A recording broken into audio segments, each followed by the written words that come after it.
मुंबईच्या अंधेरी पश्चिम भागामध्ये जोरदार पावसामुळे पालिकेच्या उद्यानामधली माती खचली आणि इथल्या पर्यटकांचा जीव धोक्यात सापडला। पालिकेच्या उद्यानामध्ये माती खचली, मनसे देखील चांगलीच या सगळ्या घटनेमुळे आक्रमक झाली आहे। अंधेरी पश्चिम इथल्या 4 बंगला परिसरामधील संगीतकार अनिल मोहिले महानगरपालिका उद्यानाची संरक्षक भिंतच खचली आहे। उद्यानाच्या शेजारी विकास कामं सुरू आहेत। भिंत आणि ट्रॅकला तडे गेल्याचा देखील याचमुळे मनसेचा दावा आहे। महानगरपालिकेकडे तक्रार करूनही कारवाई न झाल्याचाही आरोप मनसेकडून करण्यात आलाय। मोहिले गार्डन जे आपल्या वर्धामध्ये आहे, तिथे एका बिल्डरच्या निष्काळजी कामामुळे इथे पूर्ण भिंत आणि या गार्डनचा काही भाग खाली खचलेला आहे जमिनीमध्ये। प्रशासनाला सर्वांना आम्ही आज पत्र दिलेले आहे 2 दिवसापासून आणि त्या पत्राच्या आधारे आज प्रशासनाला जाग आलेली आहे आणि त्यांनी आता हा गार्डन सील केलेला आहे। मला तुमच्या माध्यमातून एकच प्रशासनाला विचारायचं आहे की तुम्ही जोपर्यंत काही अपघात होत नाही तोपर्यंत का असता। काल मॅनहोल मध्ये एक माणूस पडला, परवा झाड कोसळलं, बीएमसी प्रशासन आणि इतर प्रशासन हे काय करतंय? मुंबईत मॅनहोलमध्ये पडून एकाचा मृत्यू झाल्याची घटना ताजी आहे आणि नाशिकमध्ये देखील अशाच पद्धतीची घटना घडावी अशी मनपा प्रशासन वाट बघतंय का असा सवाल नाशिककर विचारतायत। नाशिकच्या द्वारका परिसरामध्ये एक उघडं 4 ते 5 फूट खोल असं मॅनहोल आहे, ज्यामध्ये सध्या पावसाचं पाणी साचलंय।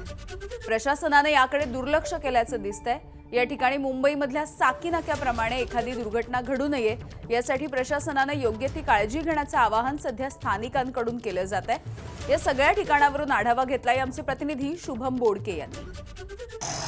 नाशिकमध्ये पावसाला सुरुवात झाली आहे आणि नाशिक महानगरपालिकेने पावसाळ्याच्या आधीचे जे काम केले आहे ते कशा पद्धतीने केले त्याचं एक विदारक जे चित्र आहे ते मला या ठिकाणी पाहायला मिळते। आपण जर बघितलं तर नाशिकच्या काठेगल्ली परिसरामध्ये असलेल्या द्वारकाच्या मार्गावर अशा पद्धतीने हे मॅनहोल हे उघडं असलेला पाहायला मिळते। त्या शेजारी पाणी साचत असल्याचं देखील पाहायला मिळते।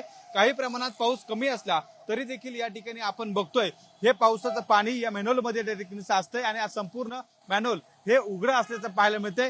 एकूण बघतोय आपण या ठिकाणी अनेकदा छोट्या मोठ्या घटना देखील घडल्याचं स्थानिक सांगताय। काही स्थानिक माझ्या सोबत आहे। सर, याची एक तर हाईट उंच पाहिजे, कारण की गाडीवर जेव्हा टर्न काढतो 3 ते 4 गाड्या आतापर्यंत गेल्या आहे। पोलीस कॉन्स्टेबल आम्ही सगळ्यांनी मिळून ती गाड्या बाहेर काढल्या आहे, काहींच्या खालून नाही काय नुकसान झालेलं आहे। अक्षरशः गाडी पुरी लॉस झालेली आहे, इतकी मध्ये गाडी जाते। त्याला काहीतरी कमीत कमी चांगल्या प्रकारे बनवावं याचं। आणि तक्रारी केल्या म्हणजे आम्ही तात्पुरत्या काय तक्रारी केल्याच आहे, पण त्याच्यावर येतात यांची नगर माणसं सफाई करताना निघून जातात। हे अख्खं पाणी तर जमा होते सुद्धा पाणी सुद्धा आम्ही रिक्षावाल्यांनी आणि कॉन्स्टेबलांनी केलेले की पाणी जाण्याची जागा केली आहे। पाणी सुद्धा इथं जात नव्हतं, गुडघे एवढं तिथं पाणी जमा होतं। एकूणच अशा मॅनहोल जे उघड्यावर आहे त्यावर कोणताही अनुचित प्रकार घडू नये किंवा कोणाच्या जीवितास धोका होऊ नये यासाठी तात्काळ अशा पद्धतीचे मॅनहोल जे आहे त्यावर त्या ठिकाणी उपाययोजना कराव्या अशी मागणी हे स्थानिक करताना पाहायला मिळत आहे। कॅमेरामन मंगेश सोननसह शुभम बोडके, एबीपी माझा, नाशिक।